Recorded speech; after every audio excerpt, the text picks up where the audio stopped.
Parliament in recognition of its eminent status not only as a supreme institution of representation of the will of the people, but also as a quasi-judicial organ. Further, Parliament has a formal oversight mechanism through the committee system that ensures all executive actions are checked within established official structures. Private members' questions and motions, as well as summons, are part of this oversight architecture. We believe our ministry is performing optimally in sync with the government's bottom-up economic transformation agenda. We are also available and open to robust parliamentary oversight within the established official mechanisms, including through the relevant oversight committees of the August House.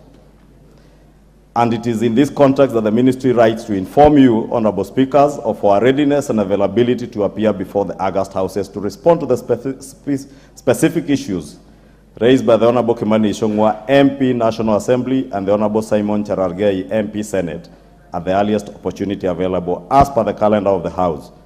Your kind indulgence is appreciated in advance. Please do accept, Honorable Speakers, the assurances of our regard, signed by Honorable Ababu Namwamba, EGH Cabinet Secretary. That letter was copied to the Head of Public Service and Chief of Staff, Felix Koskei, myself, and the Leader of Majority in the Senate, Senator Julius Murgo, the Chair of Labor Social Welfare, Honorable Dan Wanyama, and Senator Simon Cherargei, MP, Senator Nandi County.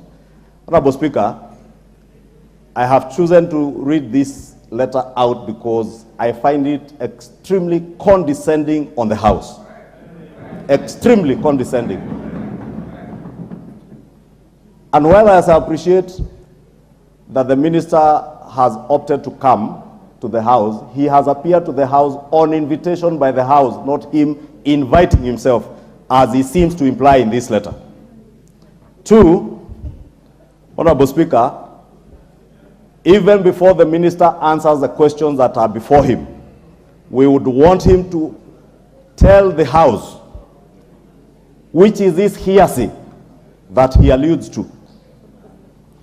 Two, Honorable Speaker, or three,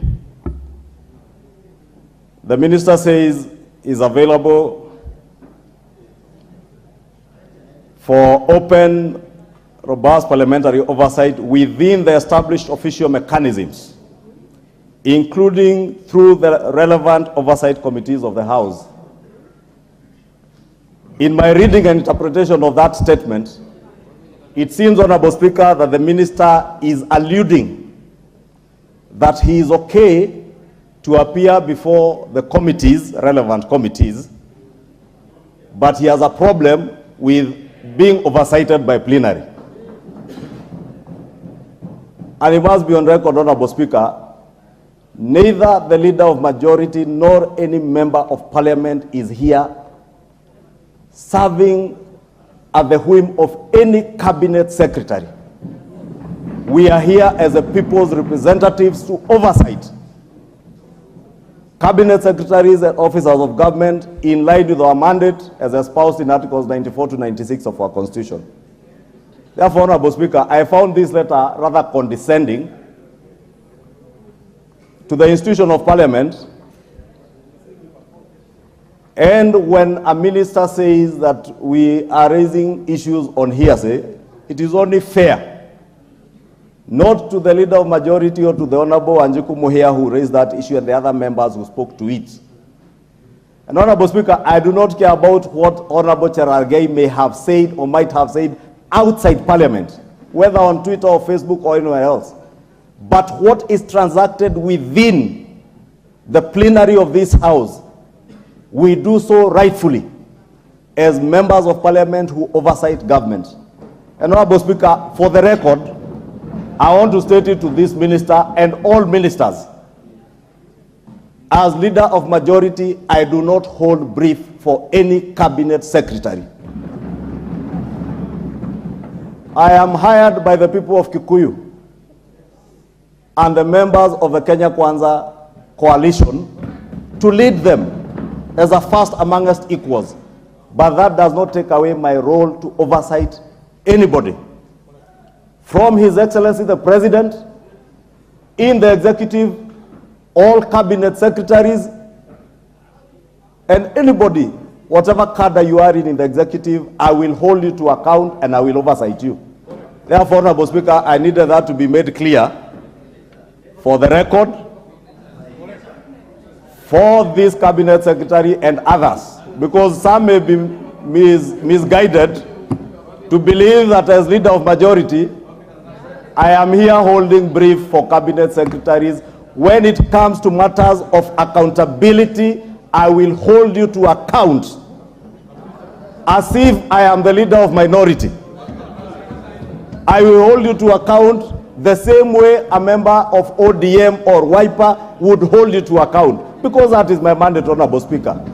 But when it comes to advancing and pushing government business and agenda in the House, I will do the same with the same gusto and energy. I will oversight you. Therefore, Honorable Speaker, I wanted it to be clear that as much as I work for the Kenya Kwanza Alliance as the leader of majority and for the people of Kenya, that must never be misconstrued to mean that I will not hold any minister to account. Yes. The very reason the president moved the House to amend our standing orders is because none other than the president, who has hired cabinet secretaries, want these cabinet secretaries to be accountable to the people through their elected representatives. Therefore, Honorable Speaker, allow me to now read the questions as they are on the order paper. Give Honorable Minority Leader 2 minutes. Honorable Wandai. Thank you, Mr. Speaker. The Speaker, first and foremost, I have just come to